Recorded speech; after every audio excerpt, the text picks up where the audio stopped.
Greetings, strangers, queer and pleasant. I'm not Laura Kate Magnettdale. And I'm not Jane Aerith Magnettdale, and welcome to another episode of Queer and Pleasant Strangers. It's a podcast where two queer trans women, that's us, the wifey types, we talk about media, what we've done, consumed in the week, and do silliness at each other. Oh. How are you doing? Injured. Yeah, I'm you're all a injured. poorly little bean. I tried to cross the road and then my leg. Your leg just decided, nope, I had enough of this. Yeah. So remember, kids, disability can happen at any time. So That is true, that is make true. sure that your life is as accessible as possible. Mm-hmm. And everybody else's. Exactly. I am a sleepy bean. Yeah. It is that week of the year that's very busy for me work-wise. And then also they dropped a console launch in the middle of it, so it's a very busy week. And everyone keeps surprise dropping extra showcases. Yeah, and, big news that would require me to, speak to lawyers about stuff. All the kind of things that I definitely need dropped in this week. Yeah, this week is the perfect time for it, right? Yeah, so I'm gonna make my thoughts about stuff as short as I can this week, cause it's always been a week. It's been a busy one. Let's jump into it. What you been playing this week? Mostly more Planet Crafter. Yeah, you have. So, to catch up, I finished the Moon, the DLC area called Humble. I then used the interstellar flight travel thing to fly from there to Prime, the base game planet. And I have now terraformed that. And I very much like the fact that because it was the end of the game, I had the option to, I had most of the late game stuff that could be accessed by that point. I was just going I'm going in. I'm not building a crappy shelter. I'm starting with the best possible power source. I have access to all the best schematics for building stuff, so it's I can use all the nice things rather than having random pillars everywhere because I'm using a different version, or having to completely relocate and rebuild a base. It's I didn't have to do any of that, which was nice. Very much appreciated that. Got through that terraformation in record time. I'm pretty sure I have now got to the point where I could do the escape from that using the escape pod and get an ending. And now I've gone to one of the moons, because the Moons DLC came out recently. So I'm now on another moon. And the moon is interesting so far. I'm on, I think it's called Selena. And there are a whole bunch of resources that don't automatically spawn or don't have a place you can just mine them from. But there are lots of buildings where you can recover items from, and that has given me enough of the things that I need to supply, get me to a position where I can get the rockets I need to make it rain iridium and uranium, and other things I can do through trading using the trading rocket. And I feel like there's a whole bunch of extra plot that I haven't discovered yet. There's it's a fairly sized area, probably about as big as a Humble again. And it's as far as I can tell, it's got 4 or 5 big facilities. What would usually be a shipwreck on most of the other on the 2 base planets. And yeah, very much enjoying that and liking that. There's bonuses for how much of the solar system you've terraformed rather than just, wait, what do your planets score? I am appreciating that pretty much by the time you've got your second planet terraformed, you will also have access to an even bigger backpack, which is very much appreciated from the point of view of, if I'm going to do all this again, I don't want to have to be fanning around with... Yeah, you can save some of the busy work. Yeah, I appreciate that generally the terraforming sort of speeds up. I also appreciate that Humble and the 2 moons, or the moon that I have seen so far, very much seem more designed to be easily navigable with the vehicle, because the vehicle wasn't in it during early access. Yeah, so the game's not designed around it. There's a whole bunch of places on Prime where you're just like, this is really awkward. I'm like, there's no really good way to get from this area to this area without going like miles round with a vehicle. Whereas, there is one advantage. If the vehicle inventory isn't full or doesn't have anything in it, you can just press a button on the back of the vehicle and it will just go into your inventory as a single slot item. And that includes any of the... So there's 2 inventories on the vehicle. One is for just put stuff here and like take it, use it as portable storage. And the other one is the equivalent to the player's personal inventory, which is like exoskeleton for being able to put more things on them. The torch, the deconstruction tool, the thing that you use for constructing stuff, the compass thing, all like real basic things like that, and but on the vehicle, and that stuff doesn't take up extra space. You can still collapse the vehicle with that in there, and I like that. I like that. Like, worst comes to worst, if you flip it, you can just like go, okay, I'll just take everything out of it. Press the button on the back, stick it in my inventory, redeploy it, and stick everything back in again. And initially I was not sold on the vehicle. It felt like an awful lot of resources for something that is slower generally than walking or hovering once you get the jetpack. But I have to say that by the time you get like tier 3 speed, and I am about to unlock tier 4 speed as well, that vehicle is well worth it. Especially once you are playing on Humble or the 2 Moons, because you will be able to get around way quicker. Yeah. There's even a thing that like you can use it as a portable like oxygen place, which is nice because like a lot of the initial exploring on any part of this game tends to be a lot of like hopping from hut to hut. Yeah. For somewhere to have oxygen. But yeah, I'm very much enjoying this and having a lot of fun with the free expansion and the DLC. Yay! What about you? What have you been playing? I've been playing around with the first couple of games and things from Season 2 of Playdate. Oh, yes! The little yellow handheld with a little crank on the side. The seasons model, when you first buy a Playdate for the first 3 months, every week you get a couple of games for like 12 weeks. They're doing a Season 2. It's about a little shy of $40, I think. So for 3 months and the equivalent, I think it's like 24 games or something. Okay. So the first couple that are out currently, Dig Dino. This one I got really into today.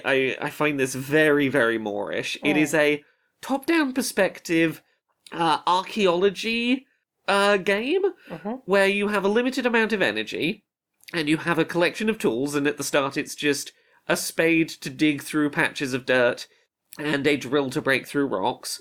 And you have a certain number of actions to try and find treasure that will be worth money that you can use to buy upgrades to your gear, or bones that you are trying to make a collection of like bones and artifacts to like, once you find all the bones for one dinosaur, you now have a little page about that dinosaur, and you're doing all your archaeology.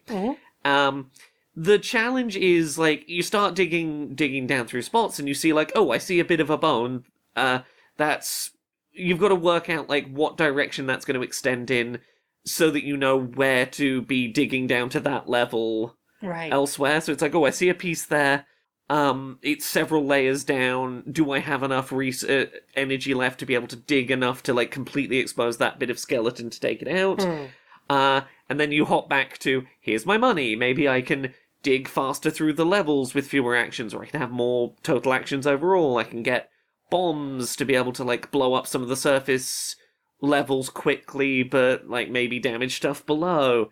I can get a scanner so I can see which squares have something immediately of value, like one layer down from what's currently exposed.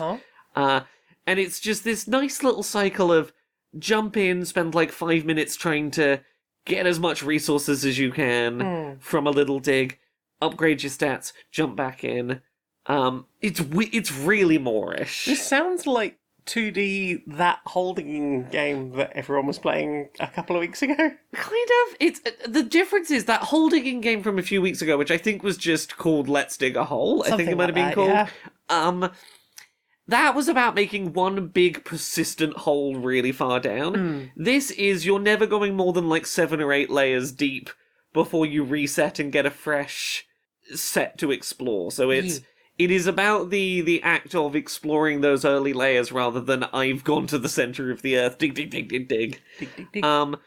But it scratches a very satisfying itch, and having that bit of like, oh, I can see a bit of skeleton, I'll start trying to excavate it, oh, there's a bit of rock on top of it, okay, well now I have to excavate that whole rock before I can drill and break through the rock, before I can drill down to like dig down to get to the bones, and you start having like this tiered layers of, I'm having to get rid of everything that's in the way of this so I can dig out everything in the way of this, so I can dig out everything in the way of this so I can get to the skeleton. That's been a lot of fun. The other one that's a game from week 1 is Fulcrum Defender, which is from the developers of FTL and Into the Breach. This is a arcade-style shooter in the vein of something like Asteroids. If you were stuck in the center of the screen, you're not flying around to dodge projectiles. The things you're trying to defend yourself from are basically being pulled into your orbit toward the center where you are. Okay. And you're using the crank to, in the center, rotate around the center, aiming at things to shoot. Right. Unlike a lot of these kind of games where it's about, like, just firing as many bullets as you can to try and, like, destroy the incoming projectiles, here you have a gun, your default gun overheats if you spam shots too fast. Mm-hmm. So you're encouraged to be more thoughtful about leading your shots and firing shots that you're confident will hit rather than just spamming, because otherwise you get a cooldown where you can't fire shots at all for a few seconds. Yeah. If you take damage, you can regain that health by going X amount of time without taking more damage. So it's if you're playing well, you can build back up that stockpile of health. And then every minute or so you get a couple of choices of upgrades you can have for your ship that might be bullets now bounce back when they hit the edge of the screen. Or you have a little projectile ship that you can control. Or you can fire missiles with left on the D-pad. And runs only ever last a maximum of 10 minutes. Okay. So it's a really condensed high score chasing. Survive for 10 minutes, get as high a score as you can while building a limited amount of what build can I build in 10 minutes. Very good length of game for, like, I'm travelling and I know I can do a run of this and I'm not going to be like, oh god, I gotta get off the train and I'm still mid-run. That sort of thing. It's definitely built around playing it in short bursts when, like, travelling or whatever. As all good handheld games should be. Yeah, both of them very enjoyable first week games. Dig Dino is the one that I have found myself. It's so quick and short to do, like, an excavation dig. It's really easy to go, oh, just one more, oh, just one, oh, just one more, oh, just one more. So that I've been having a lot of fun with. The other thing in the first week of Playdate Season 2 is Blippo Plus, which is... the Playdate is not a device I would say is designed to play video. It is a small black and white screen device. With no backlight. With no backlight and a very low resolution screen. Blippo Plus is seemingly a streaming service for an alien planet that you've accidentally managed to tune into from Earth. And a series of TV channels. And it's not like you select what program you want to watch. You pick a channel and it will play on a loop a series of programs it has, and you can watch through the loop of programming. And it is all live action filmed TV shows from an alien universe. And there is a good amount of content in there to be watched. I hate to make this comparison because it... Are you going to say Rick and Morty? I was going to say, I think it does a disservice to Blippo Plus, but it does remind me of that one episode of Rick and Morty where they're watching interdimensional TV. It's that kind of vibe, but a little less reliant on Justin Roiland going, it's a Blooble. You know about the Blooble. I said a word funny. I said a word funny. I screamed. It's a little less of that. It's a little less reliant on like rude and gross humor to be like, that's the joke. But like I tuned into a alien cooking show. There was like a little Doctor Who spin-off, but like what if Doctor Who was aliens found human artifacts and they thought they had special properties, they didn't really understand what the humans' artifacts did, and did a little like Doctor Who-esque show. Yeah, what if the Little Mermaid dingle hoppers, but it was a Doctor Who? That was kind of fun. Okay. And as I understand it, the next 3 months of like weekly, like getting new Playdate games every week is also going to come with new content to watch on Blippo Plus. Oh heck! And that's kind of cool. So, Series 1 is included with your Playdate. Yeah. Series 2 is an extra $40. Yeah, I think it's just under $40. Yeah. So, and again, for the number of games that are coming with that, it feels like a good value. But yes. Yeah, so overall you feel like you've got your money's worth, because it's like, what, 350 quid, including shipping and a case? It was cheaper when I got it when it was cheaper. It's gone up at some point. I don't remember when it was that the price went up on it, yeah. I feel like it was something like 180, like £180, I think, which is like, it's pricey. Yes. It's way more pricey now. Yeah. It's certainly not an impulse purchase thing. No. It is a, are you someone that really loves weird little handhelds with artsy experimental games? It's the kind of device that's like, are you the kind of person that goes trawling through weird games on itch.io looking for interesting things and going, you're gonna play a lot of not great, and then occasionally find like, oh, that's really interesting. Yeah, sometimes the ADHD is in a look, I'm just gonna scan through the play-in browser games, right? And I'm gonna try some weird shit. The Playdate is like an entire device built around like those kind of games, and like games and where the crank. Yeah, well, that's the thing. The crank is like, it's a whole bunch of people going, I don't usually have a crank when I'm game designing. What can I make with a crank? And it means that you're playing stuff on the Playdate that like Fulcrum Defenders would not feel nearly as good if you didn't have really precise circular control to be able to like rotate around while aiming. There are, some of the games on there are not crank specific. Like Dig Dino, you use the crank to like scroll down a newspaper you're reading and things. But and I know you've played games on there that don't use the crank at all. Yeah, but even the games that don't use the crank are like built within the limitations of like the screen resolution and performance of the handheld, and you get a lot of creative game design within limitations on it. Which I think is very often when game design is at its best. Yeah, it is a device with a bunch of really novel software on it I'm a big fan of, but it's certainly not going to be for everyone. It is a pricey thing for people who are into esoteric handhelds. But yeah, what about you? You been playing anything else this week? Played not so much. I did do another Godot course. I will learn Godot one day. You're getting there. You're learning. I'm getting there. Like I did a course, and I did the typical thing I do with like these sort of game programming courses.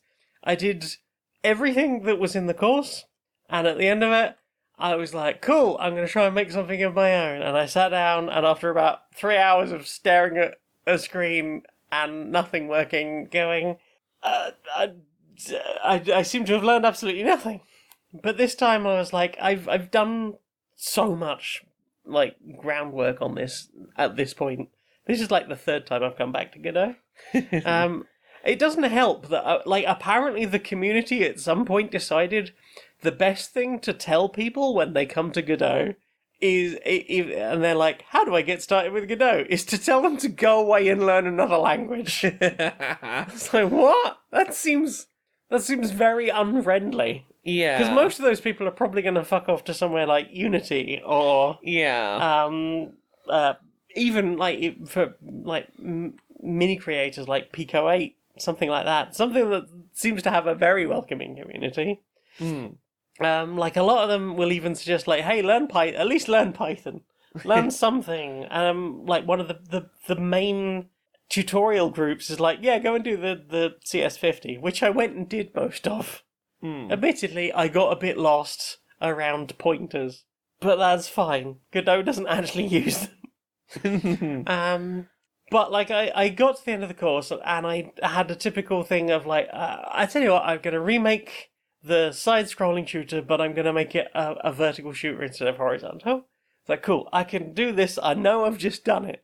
And I got through a good chunk of it, and I got most of it right from the arranging objects on a screen angle.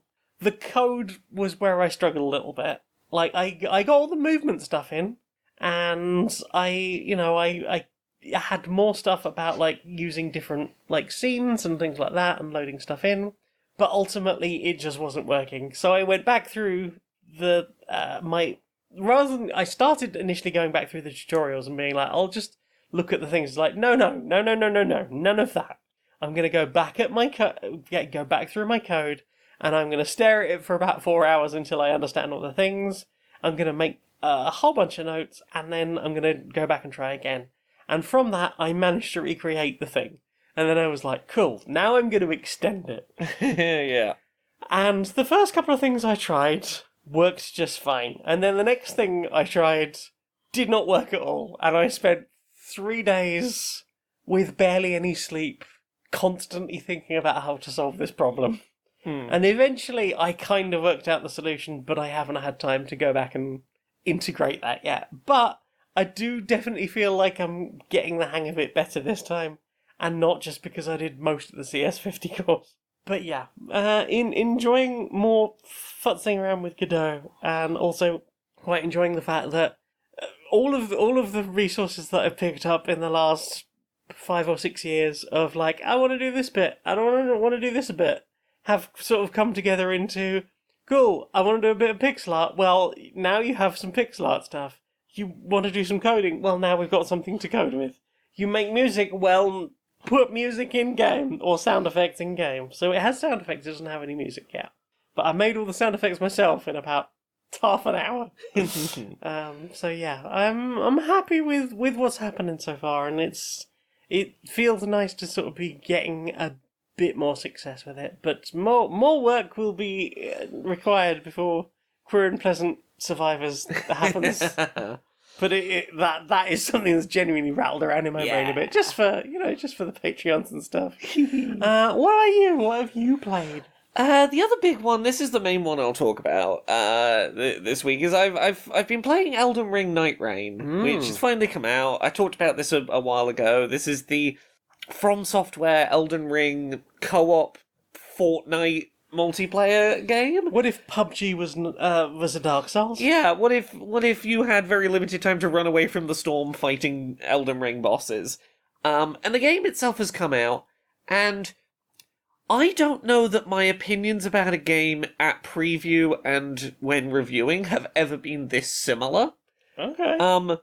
My thoughts are 1,000% unchanged. Okay. I very much enjoy that this is a more stripped down version of Elden Ring, where it's just, don't worry about leveling specific stats, you just level the one stat for your class. Yes. Don't overthink your build. Here's a character that's already built for a playstyle. Get in, fight bosses, get outrun, panic.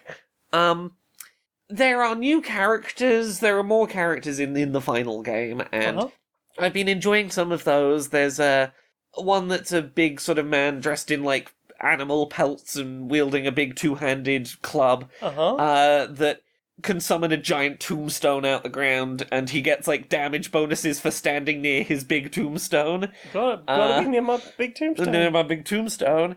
And, like, I've been having fun with that character, but, like, I keep coming back to the one I was enjoying in the demo, which was the Duchess, who can, every 7 seconds, activate an ability to replay the last couple of seconds of damage that your whole team have done. Nice. Also a very quick maneuverable character, gets like a double dodge, very quick movement.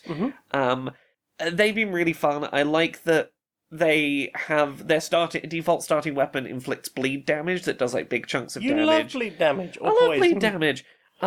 Which works really nicely alongside being able to reactivate damage being done.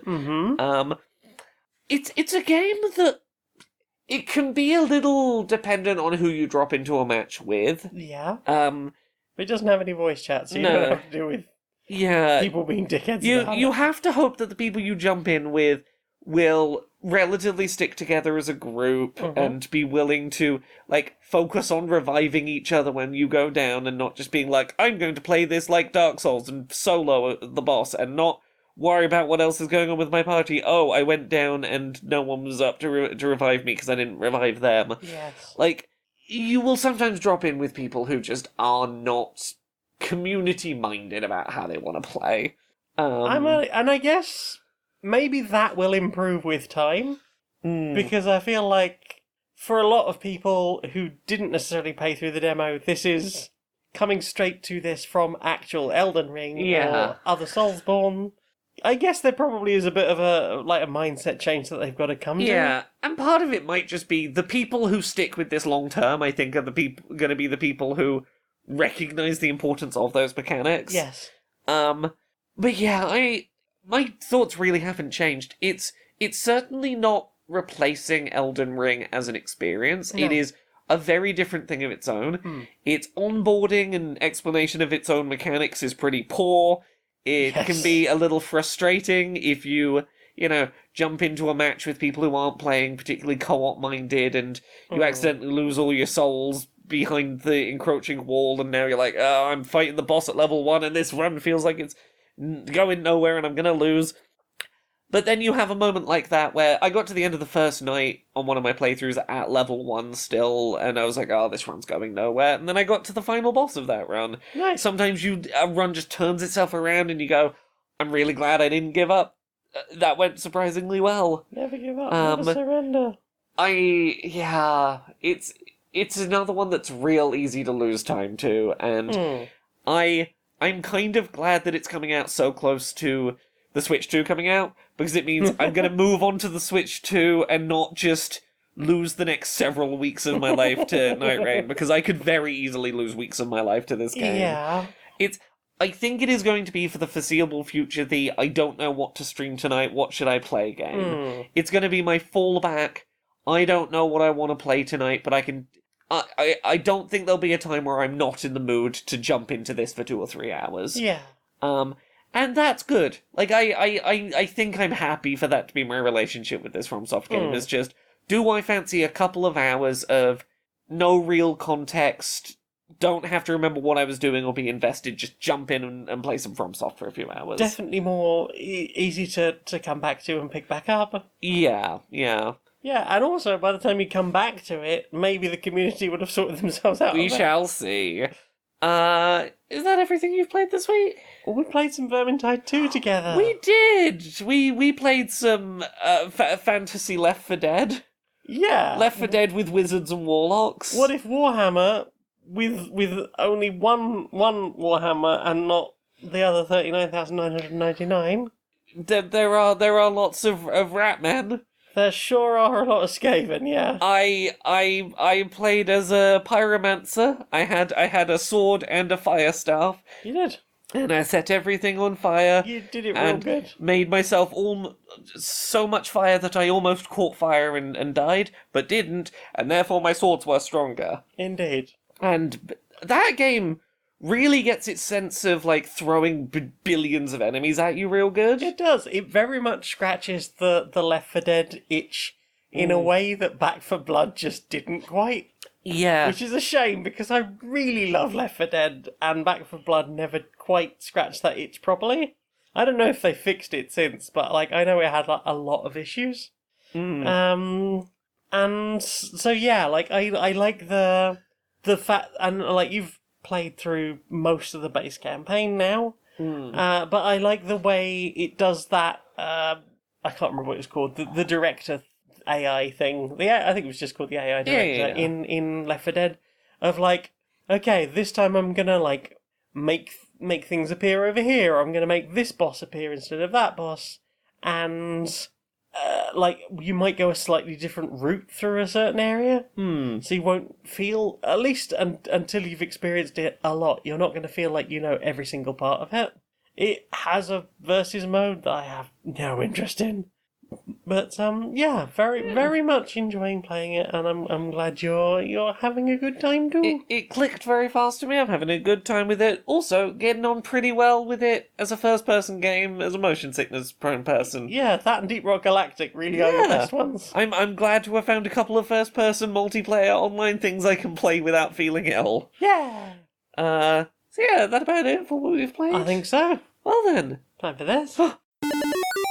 Wife. Yes. Wifey. Yes. Wifing. Hello, wife. Wife. Wife. Hello. My beloved. My very lovely. kissable, My, whom is touchable and huggable and my good, lovable. lovely, my beautiful, lovely, funny wife. Yes. And hello. my good booping of the snooting wife. Physical proximity human. Physical proximity human saving the Saving day. the day. Doing the cuddles. Yes. It's Pride Month. Oh, is it? It is the month of Pride. Oh. The prideiest Oh, month. you don't say. And that means that we have to be even gayer than usual. Even gayer than usual. Yes. Is that possible? We have to find a way to be more homosexual than usual. Because it is Pride Month. Is it okay if it's just like a little gayer? Because I don't know how... I think we have to be quite over the top. I don't gay know about it. how much gayer I can be than I currently am. We have to find a way. I mean, we could spend more time holding hands. I mean, we would struggle. We'd have to just never not be holding hands, I think, to be holding hands more. Yes. That will mean cutting down on me touching your bum time? Maybe? That feels like... I'm not sure that which feels is like more I feel like touching the bum is gayer. Because, Holding hands could be like, friends skipping down the street. It's like, touching bum, that's gay. Touching bum, that's gay. Okay. Touching bum with both hands instead. We up on that. I'm up for that. Yeah. I'm up for that. I'm up for touching your bum more with both of my hands. I'm a big fan of that. I'm a big fan of your fanny, if we were American. And if we're British. What if we get just a bunch of marker pens, just draw rainbows on our skin? Just lots of rainbows all over. I mean, rainbows everywhere. it is the season for drawing rainbows on yourself. Yeah. Yep, that is. Either way, we have to find a way to up our game. Happy Pride! Happy Pride. Hello. Yes. We've got a new sponsor. Who's our new sponsor? Well, meow meow meow meow meow meow meow meow meow meow meow meow meow meow meow. Is it Smudge? Meow meow meow meow. No. Everyone knows Smudge's voice is hello, it's me. Sorry, yes. How can I be so foolish as to think meow meow meow meow meow was Smudge? Exactly. I'm just reading the copy. Yeah. And now for our human listeners. I see. Have you had water? I have had water. Did you have the water in a little cup? I did have the water in a little cup. Because you were like, I'm clumsy, I'll tip over a glass. Yeah. Or a plastic cup. I need something with a heavy bottom to hold my fluid in. Yeah. And you put it down, and your cat, who has spent most of the afternoon licking its arsehole, wanders over and immediately sticks the head straight in that cup of water. Yum, For you. Cup water for yum, humans. yum. That's Cup way water. tastier than my bowl of water. I would the like. best kind. I would like the water in the human cup, please. In the human cup, now it has bum particles in it. Yum bum water. I'm sure the cat thinks yum bum. But me as a human, I'm like, no, thank you. It's a I problem. need to go and get myself new water that hasn't been near a cat's recently licked arsehole tongue. It's a problem we all have. What can we do about it? This week's sponsor is catcups.lol.net. Tell me more. What is this? Dedicated cups that you can leave on tables, so that when cats are like, water that is definitely for human in a human cup. Sip, sip, sip, sip, sip, lappy, lappy, lap, lap. I'm stealing the good human water. Now it's a bit bummy. It was meant for the cat all along. It was meant for the cat all along. That cup with the definitely human cup with the cat print on it that everyone knows not to drink from because it's for the cat. That's definitely human water. Oh, the cat got one over on us. They got one over on us again. Oh no, I can't believe you got into the water. Oh, shucks. That's catcups.lol.net. They're definitely different from regular cups. And the cat prints are not just because we had an abundance of leftover cat print cups. No, it's for purpose. Purpose. Purpose, yes. So that's catacubs.lol.net. Enter the code Q&PS. No bumwater. Get yours right meow. Hey! So, what have you put in your eye meats? One I can get out the way pretty quickly. Mm-hmm. I saw that live-action Lilo and Stitch. It sure is a film that does not need to exist. Indeed. As someone who has not watched any of the live-action Disneys that have happened, No. I was like, you know what, I'm curious. I'm not having to pay for this. Yeah, there's enough reasons for me to be, like, curious to see how this goes. My primary takeaway was simply the CGI animated characters, for the most part, were very expressive in how they were represented, but they were placed against human actors trying to give nuanced performances, and exaggerated CGI animated performances placed directly alongside human nuance. Neither really shines. They failed to Muppets Christmas Carol this. Yeah, this is not about, like... yeah, that is the perfect comparison. I can see what they were trying to do with some of the more controversial choices they made toward the end of this adaptation. I do think a lot of people who haven't seen the film have heard an exaggerated version of how that film ends and regurgitated it.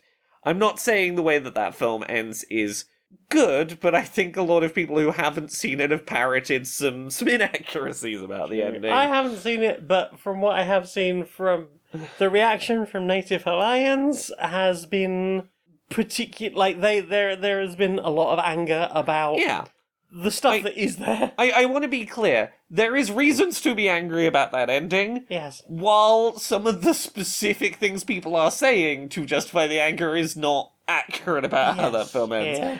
I think I can see a world in which someone made an earnest attempt to make to make an ending about how being in the care of someone who is not biologically related to you is not always like the end of the world and might be good for certain family situations and might be better than a bad someone trying and failing to be able to meet a child's needs. And I can see that while recognizing that it is kind of tone deaf to try and do that particular nuanced story in the context of the culture this story is set in. Yes. It is the wrong film to have tried to do this ending. Yes, you can tell that story, not here. I can simultaneously think, in a vacuum, it is kind of nice to see a story that explores some of the nuances there, while in this story, this was the wrong place to do it. Yes. Make your own story if you want to do that shit. Yeah. Also, just, as someone who kind of enjoyed the original Lilo and Stitch, any other problems with, like, the wiping away of colonialism and stuff, any of that away from the story, it's a shame. It's a shame that this retelling has erased the quite beautiful father-son dynamic between Jumper and Stitch that by the end of that film exists. It's like, it is a creator and creation story that by the end of the animated film is very like, I created you to be destruction, and you are not destruction, but that is okay, I will still love you, my little ball of fluff son. Whereas here that's maybe the bit that in watching it felt the weirdest, was like, oh, you've just had to completely change that character's dynamic, and that feels weird. That film does not need to exist. No. So much of it is just a shot-for-shot retelling, but not as good. Mm-hmm. And when it's not that, it's making it's making not great choices when it is trying to change. It's not good. Yeah, I just wish there was more bravery in the industry to do interesting things. Yeah. But I don't think that's going to happen while these things keep breaking box office records. Yeah. What about you? What you been watching? Watched new Doctor Who, the finale of season 2. We did, yeah. Yeah. So, what did you think? I very much enjoyed it, while feeling like I feel like you can feel that some of the ending is a little jumbled. Some of its the transition into the final bits of the narrative feel, I don't know for a fact where reshoots happened, but it feels like there was some editing room arguing about how to end this episode that can kind of be felt. Yes. I think generally speaking, it was very nice to see some of the characters that we got to see have their moments. There were some really nice choices about who to bring back in for that finale. Some very good performances all round from the main cast. Yes. We both cried a bit. Yeah, we both cried a bit. There was a real, like, heart in our throats portion of that finale that we were really on the edge of our seats. There is one sequence passing something back and forth that is I think is one of the most understatedly great moments of Doctor Who ever. Yeah. Like, for any problems there might be with that finale, that handing back and forth sequence is heartbreaking. Yes. I generally felt pretty positive about it, any problems aside. My problems were mostly, I hope that these threads do come up in a future season and aren't just, this is the end of that thing we brought up.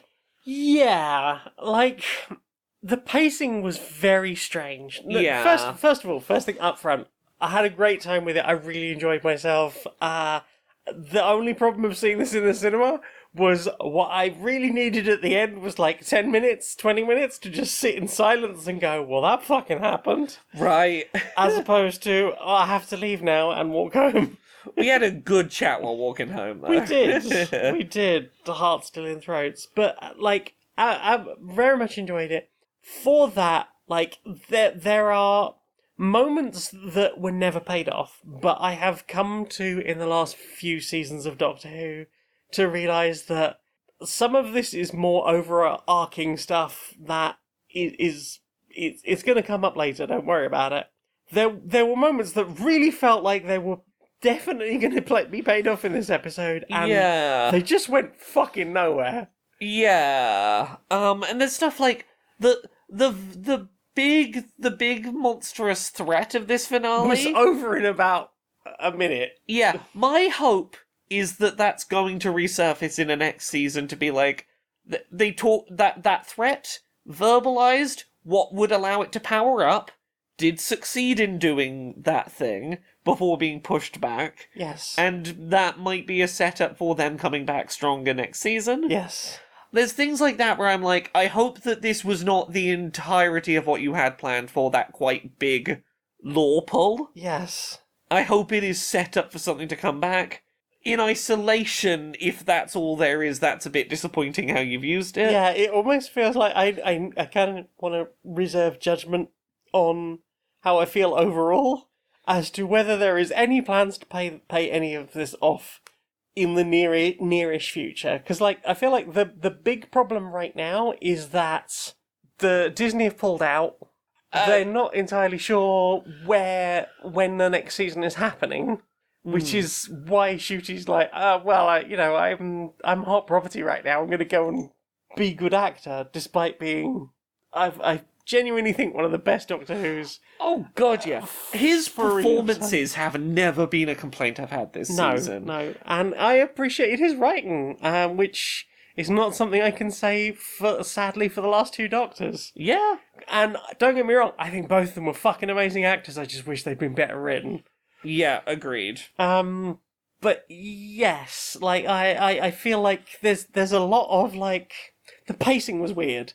Like, you had that whole first episode that was explaining what's happening. Here, the thing's gonna happen. This is what we're leading to, or mystery, mystery, mystery, mystery, mystery. And then, like, the episode ends with, hey, stuff's gonna happen. Then there was, like, the short interval, like 5-10 minute interval, and, hey, the finale's happening now. It's going to be, what, an hour and 20 minutes? Yeah. An hour and 20 minutes, and I was like, wow, there's an hour and 20 minutes left, and it felt like 15 minutes in, we had told what seemed like it was going to be the big story, which in past seasons would have been the whole. I'm thinking like the Master with the Toclafane, and like the Day of the Doctor, and we've had like big finales before, and this felt like the action part of the finale was over in about 20 minutes. Agreed, yeah. And the heart of that story just kept going for the rest of the hour. And don't get me wrong, like, as drama goes, it was tense and beautiful and emotional, but it felt very disconnected in a way. Yeah. I feel like the wrapping up with Shooty as this version of the Doctor and current companion, and wrapping that up, I think that would have ended differently if Shooty wasn't leaving this season. Yeah. It felt like we've got to tie a bow on this because Shooty's going. Yeah. And there's some places where it feels a little like that, and that's a bit of a shame. And there, I think a few people have argued against the feminist angle here. Yeah. I'm it. trying to be subtle there. Yeah. Like, I can see why people's anger about, like, oh, we've taken this character who's, like, been deep and interesting and independent and sort of just tied them to this one thing that they are. You're that one thing now. Go do a woman thing. And that secretly that's basically all she's been talking about when we've not been actual in episode for the entire season. It's like, yeah, I see that argument. I would be curious to know what the original intent was. And someone pointed out that Belinda's dad was cast. Yes, and isn't in the series. Yeah, there are some. I'm curious what got left on the cutting room floor for this. Yeah, I hope it gets talked about at some point. But yeah, like, genuinely curious about that. As much as I enjoyed the finale, it feels like the episode, the least cleanly, easily recommendable episode, maybe, of Shooty's run. Yes. It's the most inconsistent. It has some incredible highs, but it also has some weird flaws. Yeah, and I really hope that at some point Shooty has time to come back and do some Big Finish stuff, because I would love to see more stories with this Doctor. I feel like, though, the way the through line was written for this series, it's going to be much harder than most other Doctors to go, there's extra stories that you haven't seen somewhere. Yeah. And squeeze that in. Because it did feel very much like a whole sequence of things where there wasn't much time to squeeze extra bits in, but it's Big Finish. I'm sure they'll work it out. In other Big Finish news, I finished listening to Unit Nemesis, which was a really fascinating 4-part story about this arch that was found in some rock underwater, and that leading to the 12, who is a Time Lord who has this condition whereby all of their past lives exist together. All of their past regenerations exist together. So it's like all of them are talking, all of them are arguing. One of them is basic. I'm going to use DID terms because I watch a lot of Pillar Thought System on TikTok, but obviously that's not a reflection of what this is. But like the obviously you have 12, the 12th incarnation, who is fronting and trying generally to keep everything in order. But like you've got one that's just wants to murder everyone. One that's kind of just old and a bit crotchety. One that's a bit fey and like, oh, you know, a bit foppish, shall we say? It wasn't like that in my day. Blah, blah, blah. And it's interesting to have one actor playing 12 parts at once. Yeah. And yeah, they're sticking a little bit of vocal stuff, but like the thing I enjoy about the Big Finish stories is there's interviews with the cast at the end of every like story.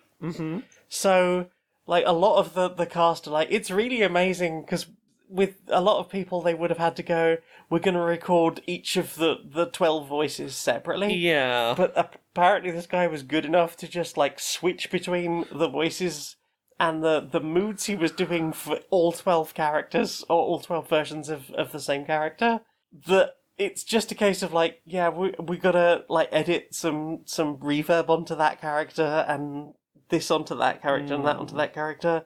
That for the people playing opposite, it can be quite like, wow. Yeah, I can imagine. I imagine that's probably quite helpful to try and act against versus, and then I record this line and then I'll just, the rest will be done recorded separately later and just played to you maybe. But like, yeah, very much enjoyed Unit Nemesis. It tells like 4 really interesting arcs of 4 parts, so 12 stories overall. And then I also, like, that all came out of you saying, like, I would be interested to, like, listen to more unit stuff. Just, like, it doesn't have to... We both said, like, some of the best Star Wars has been Andor. Yeah. Because it doesn't have space wizards in it. And laser swords. Like, yes, agreed. Like, some of the unit stuff has been great for that. So, yeah, listen to a lot of that. And started listening to the series Dark Gallifrey recently. Ooh. This is a set of three stories, each with 3 parts. So the first one is about Morbius, trying to get resurrected again after a failed attempt way back in Tom Baker's era, and it's a Gallifreyan ship of like soldiers. And it's told as, like, an old high seas, like, sailor story. And they're, like, coming back from the war. And they've got, like, prisoners on board. And the captains... basically, like, a lot of the non-High Gallifreyan families. We sort of touched on this recently on our little trips through the Doctor Who wiki. Yes, yeah. But, like, there were, like, the High Gallifreyan families all had, like, all the regeneration and all the Time Lordiness. And... basically, like, a lot of the lowborn families just didn't get regenerations or had that stripped away from them at various points. And this is a crew of people who, they're basically war heroes. They were successful in their war. They won out and they are on their way back to Gallifrey with these prisoners. Yeah. But only the captain's been granted a regeneration. Oh. It pushing has, the boat out. It has it has seemingly caused them some anguish. Like, they are struggling with pain. It's not sort of totally made clear about how it manifests, but, like, they struggle with, like, bright light and stuff, and just a sense of understanding what's happening or what's just happened. There's a lot of almost... like, early dementia signs in there as well. Like, come on, I asked for a report about the thing. It's like, Captain, we've already had it. Can we talk about the thing? Meanwhile, it's it's Gallifreyan built, it's Time Lord technology. It's bigger on the inside, this spaceship. It's shrinking. And the prisoners are the first to notice. Yeah. Because they're like, we were in a reasonable sized series of cells here, and now we're getting very cramped together. And the concept of this rickety old time ship going through the vortex and shrinking while everything else is going on, which is like feels like the ultimate way of getting everyone getting cabin fever, and and you've got a captain who's already a bit unstable. You know, they've just come back from a war, so there's the sort of camaraderie. But also, like, as things are starting to get a bit worse and tensions are getting frayed, there's sort of mutterings of, like, mutiny and things like that. And then there's also, like, a whole supernatural bent going on with maybe Morbius is within one of the prisoners, or the witch who came aboard on the way in, or one of the crew, maybe, but... suddenly a bunch of the crew have this mark on their arm, and they're all acting a bit weird. And, really fascinating tale of again, like, stories in the Doctor Who universe without Doctor Who in it.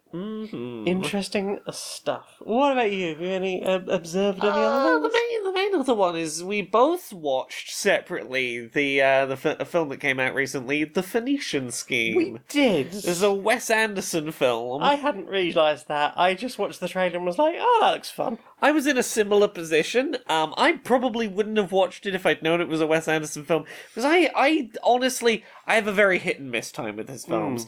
Whenever I think of him as a creator, I think of the Darjeeling Limited, a film I could not stand. I can't remember if I've seen it. It might just be... The thing is, I watched it when I was maybe 17, and it was described as I'd seen it described as a comedy, and it is the driest film I have ever seen described as a comedy. Right. And it might just be that 17-year-old me went in with the wrong expectations for a film about three men having a conversation on a train for a couple of hours. Right. It wasn't Scream 3. Yeah, well, I wasn't expecting that, but I was expecting something more in line with The Phoenician Scheme, which is definitely on the funnier end of Wes Anderson films. Less interested in the way that Wes Anderson films can sometimes be a little too interested in. We want to be very artsy with our visual direction, and therefore we should match that with narrative pretension. If it's not hard to understand, we haven't made it artsy enough. It kind of feels like he sometimes makes his films. This felt like a very digestible Wes Anderson film that was hey, doesn't have to be so pretentious. It can be funny while still having that very cinematography-minded framing. Yeah, for anyone who knows nothing about this, the gist of it is a film about a terrible capitalist man who they keep being assassination attempts upon, and he's having his little visions of the afterlife, and he's like, right, I gotta decide who my heir is gonna be, because I'm trying to finish my big project, the one project I'm going to complete, and it's going to be my life-defining project. Yes. And he picks his daughter, who is a nun. And completely estranged nun daughter to be his successor. Yes. Meaning, terrible capitalist man doing colonialism is now being joined by his nun of a daughter. Yes. As the two of them doesn't approve of him. Yeah, who try and collectively navigate his terrible colonialism of a plan. And their Scandinavian tutor, who's going to be there to teach them about bugs. This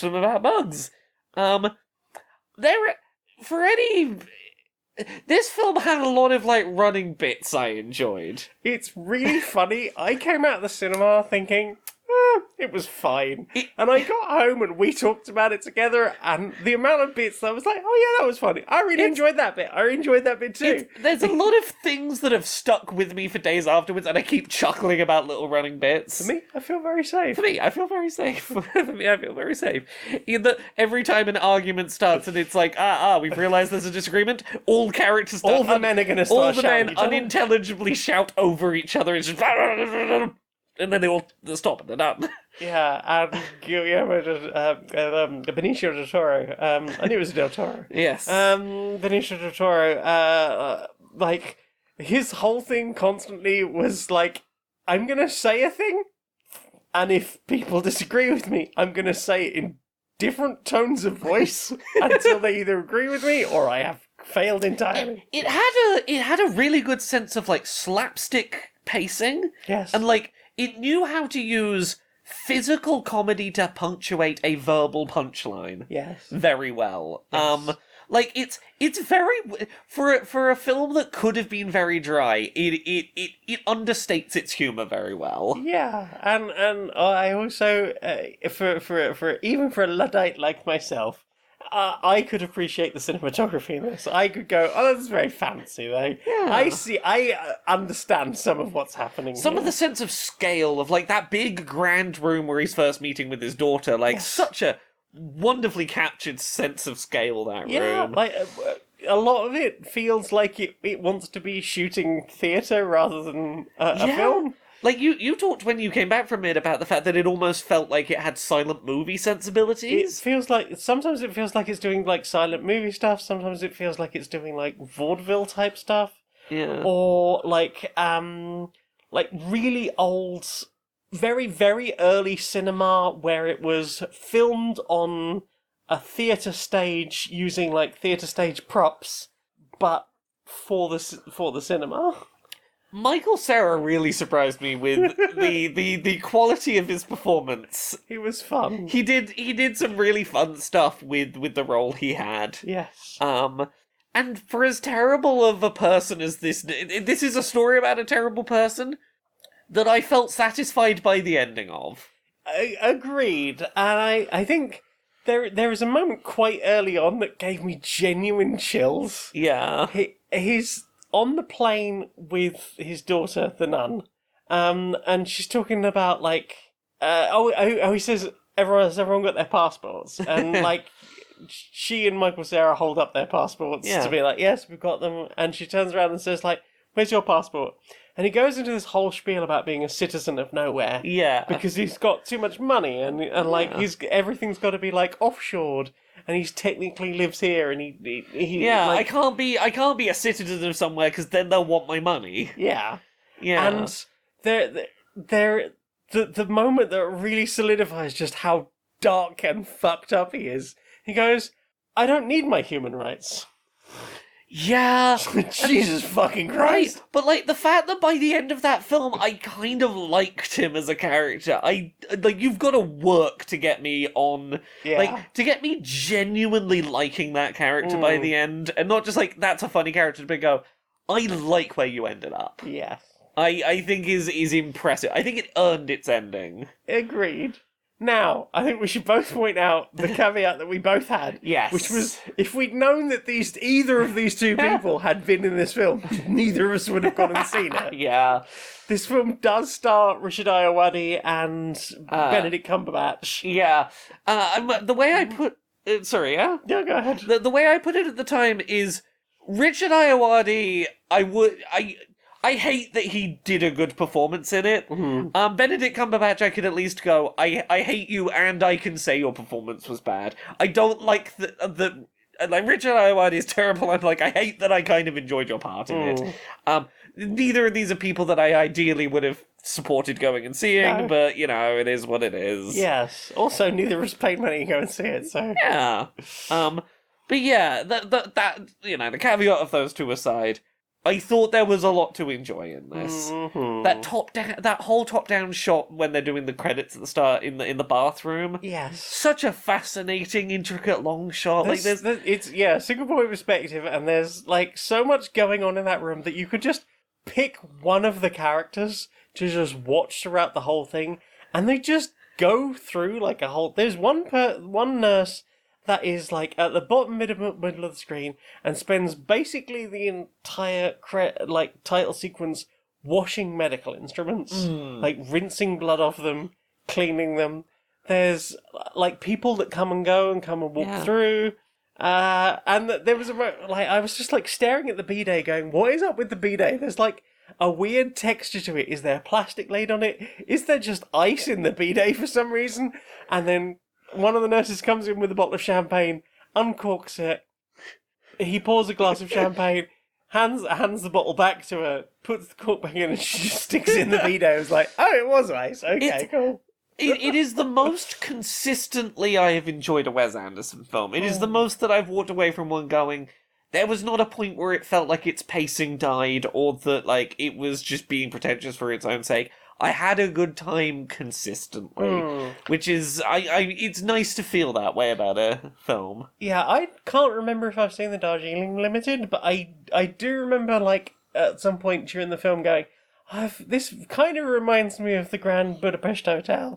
And that is definitely a Wes Anderson. I was like, I don't remember enjoying that film, but I do remember seeing it. I remember not finding it nearly as annoying as I found the Darjeeling Limited. I remember that. I remember I don't have the same negative associations. I don't remember anything about the film apart from the way it was shot and, like, the way it was coloured. Yeah. And just thinking, yep, this feels like very similar, and I was fit. Have you watched anything else? No, that's it for me, really. I watched The Karate Kid Legends. Yeah, you did. You apparently found this surprisingly good. I did. I really enjoyed it. I vaguely remember watching the first and maybe the second one as a child with my dad. I'm sure he made it racist. He was very good at that sort of thing. Ugh. I know that he did some martial arts as a younger guy, and I know he owned a pair of nunchucks because he once told me not to make my own nunchucks because you will knock yourself out with them. Because I have a pair and I can prove it, but I'm not going to right now. And that was the last time I ever saw them. So yeah, like there's a couple of like really interesting shots near the beginning where it's going through the karate school where Jackie Chan is teaching. Like there's quite a nice shot where it like pans like into the dojo and there's a there's writing above the door and it sort of morphs from Chinese into English. And I was like, that's quite a nice effect. And then, like, Jackie Chan's, like, shouting instructions to the students. And the subtitles are, like, fully integrated into the scene. And I quite appreciated that. I thought that was quite a nice look. There's, once the main tournament thing has started towards the end, or at least into the second half, it gets this whole, fighting game vibe, like Street Fighter thing. Like, it doesn't have, like, bars at the top, but it does have, like, a fight. And it does have, they explain the rules as, like, a body shot is worth 1 point, a head hit is worth 2, and a knockout is instant win. And there's a couple of the first couple of fights in that series of the tournament, it's showing, like, body hit, and then it's doing, like, flash up, like, plus 1 point. Head hit, plus 2 points. And it's like, that's, like, a nice way of, like, integrating that, and as someone who play video games, very much appreciating that. I was slightly nervous about the two people behind me in the cinema. Yeah. Who were very blokey blokes, and that made me very anxious, being in the cinema on my own. Also, I had forgotten it was half term this week. So there was that. There was a lot of people around. I had a good time with it. Like, I had forgotten that there was, like, a Karate Kid, like, series. I think Cobra Kai is part of the Karate Kid universe, and I know fuck all about that series. But yeah, it's alright. It's like, there's some nice action shots. It's well choreographed, well done. It's got a very hateable antagonist, and if you want an okay fight movie suitable for most kids, it's fine. Yeah, It's a nice time. And the protagonist is fun. There is quite a fun scene where Jackie Chan's character and Daniel are basically trying to demonstrate which move would be better in a fight to the main character, and it consists of them, like, picking him up, like, doing their move on him, and when he's on the floor, the other one's going, no, this one's much better. Also, there is one amazing shot where the main antagonist is in a fight with someone, and at one point picks this person up, throws them away, and spinning kicks them in the head as they're being thrown away, and it's just like, that was an incredible stunt. Yeah. I hope everyone involved in it was okay. I had a good... It's 90 minutes, don't think about it too hard. The choreography's alright. Heck yeah. Yeah. Well, that's everything. Well then, time for this. Inside the boardroom of Supremacy Software. Hi.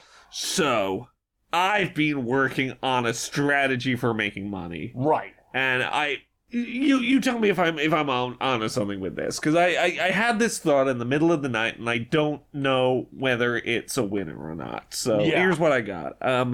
What if we took Supremacy Software and we said, hey, you know all that money that, like, we currently owe to, like, pay staff and contractors and whatever? It's like currently we've said we'll pay within 30 days or whatever, and we haven't done yet. Yeah. What if we just said the company had no money, closed the company, and reopened ourselves as Supremacy Softwares, a technically different company. Supremacy Softworks. Yeah, something like that. And just reformed as an identical company to dodge paying, like, staff royalties or whatever. Is that, like, a thing? I don't know. It feels like a crime, but if it isn't, I'm in because I love things that feel like a crime, but I don't have to pay for. I spoke to the legal folks, and it feels like a crime. Yeah. It might technically not be a crime. Right. And we have all of this money, so we can certainly afford to, to make sure that no one can afford to sue us for it. Well, like, the people we're not going to pay, they're not going to be able to afford to sue us. Exactly. And even if they did, if they threatened to sue, we just go, okay, fine, and we pay them the money. Yeah. And hope that shuts them up. Yeah. Like, worst case, they they threaten to sue and we just pay them the money.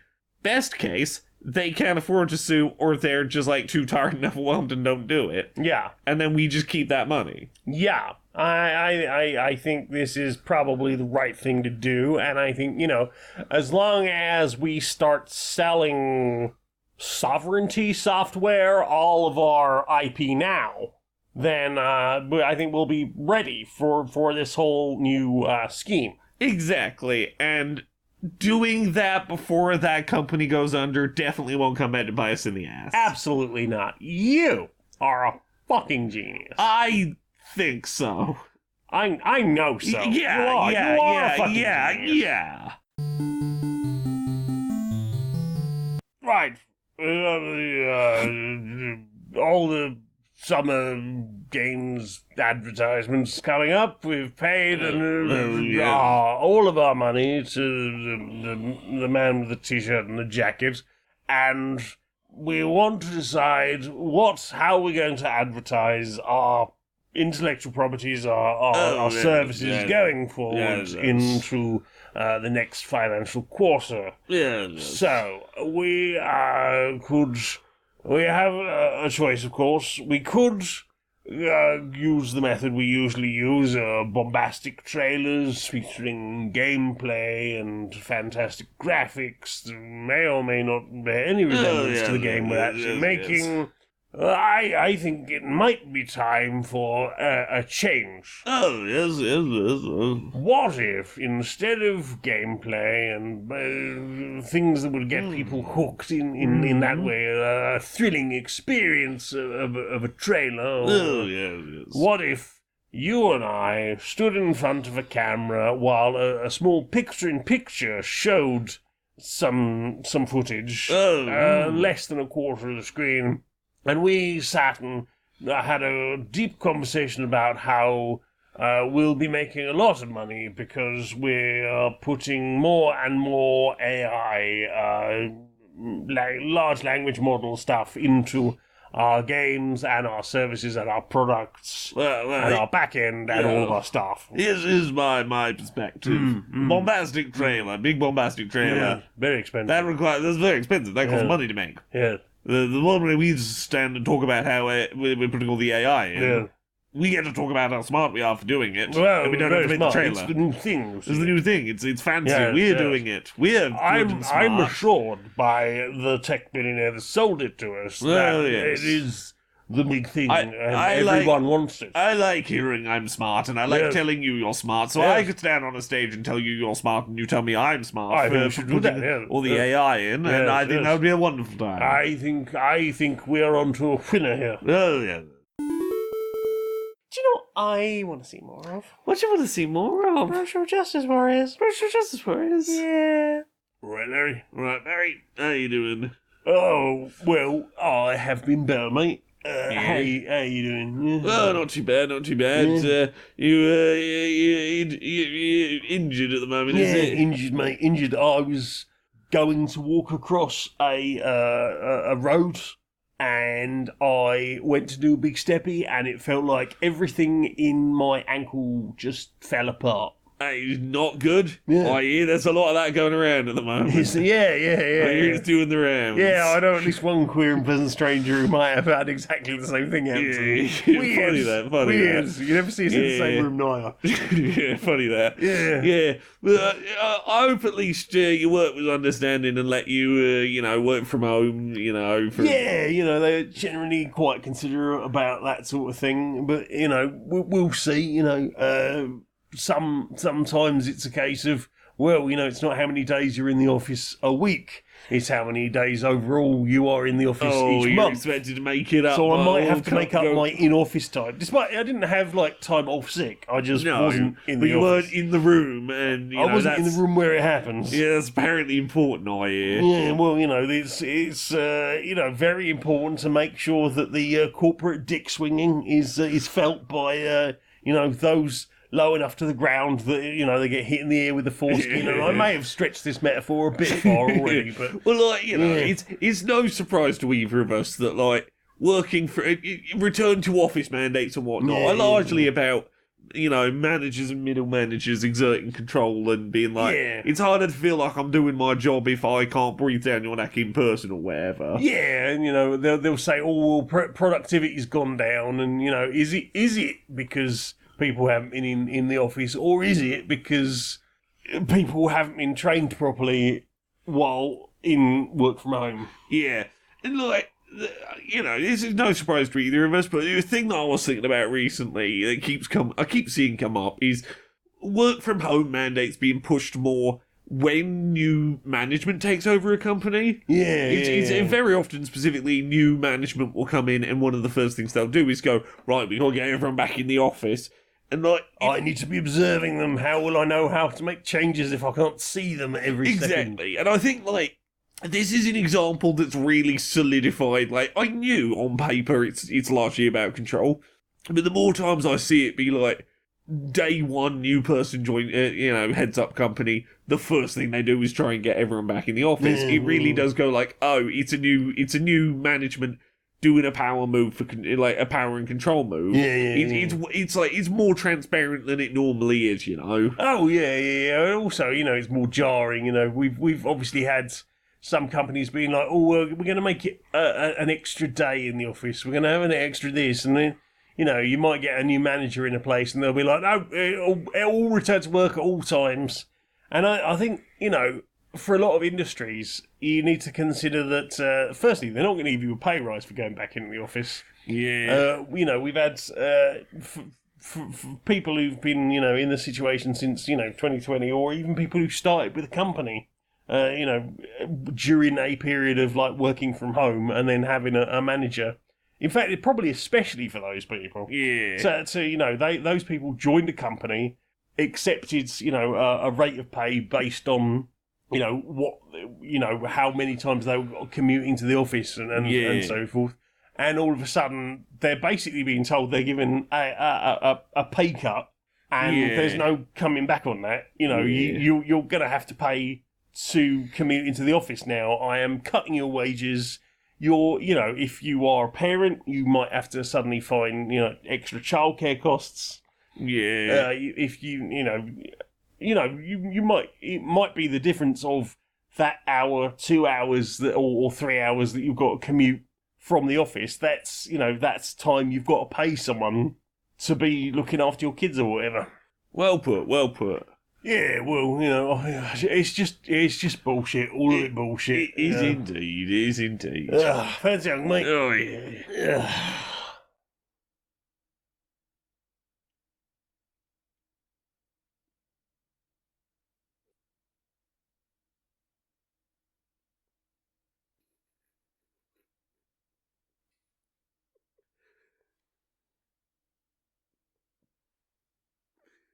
Yeah, good hug, mate. Good hug. Yeah. Right, I think I'll go and. I think I'll just stay here.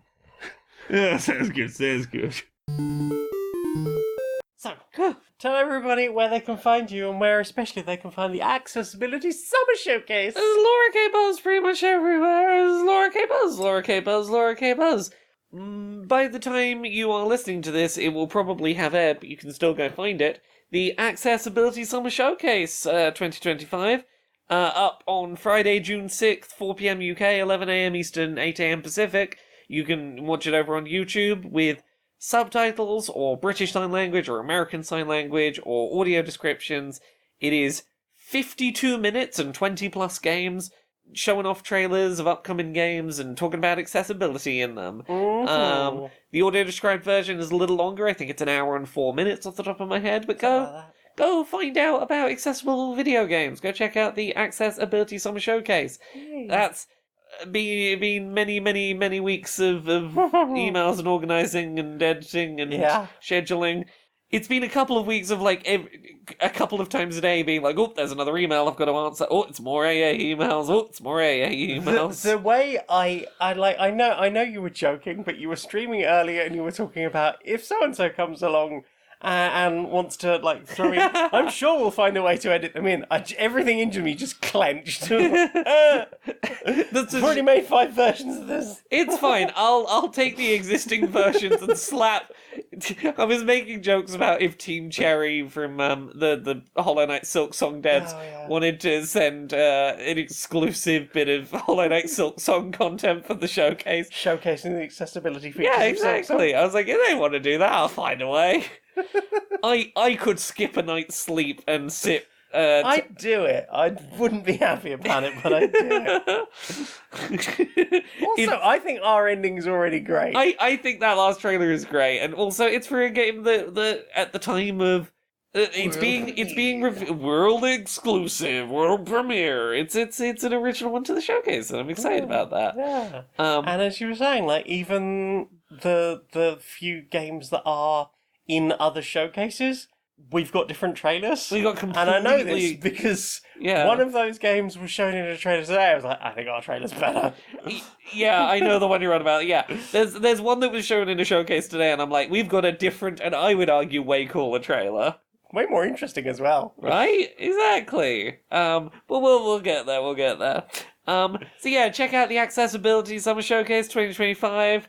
What about you, Jane? Where are you out on the internet? I mean, I edited the Accessibility Summer Showcase 2025. Yeah, you did. I think everyone should go and engage in that. Yeah. Also, patreon.com/StonedMonkeyRadio, as little as $1 a month, can help me keep doing things. Yeah. And therefore still be available for doing things come showcase time. Oh, I should probably also mention, by the time you hear this, there'll probably be a bunch of Switch 2 coverage up on YouTube. Oh, yes. That will have happened. That's going to be my week as well. I'm doing some stuff at MMORPG.com. Doing some. I will have an accessibility video going up at some point in the next week or so, probably, and other coverage. Just check out Laura K. Buzz. You'll find a bunch of that too. Mm-hmm. Yeah. I think that's everything. So will you sing us out, please, darling? Until next time, be a stranger.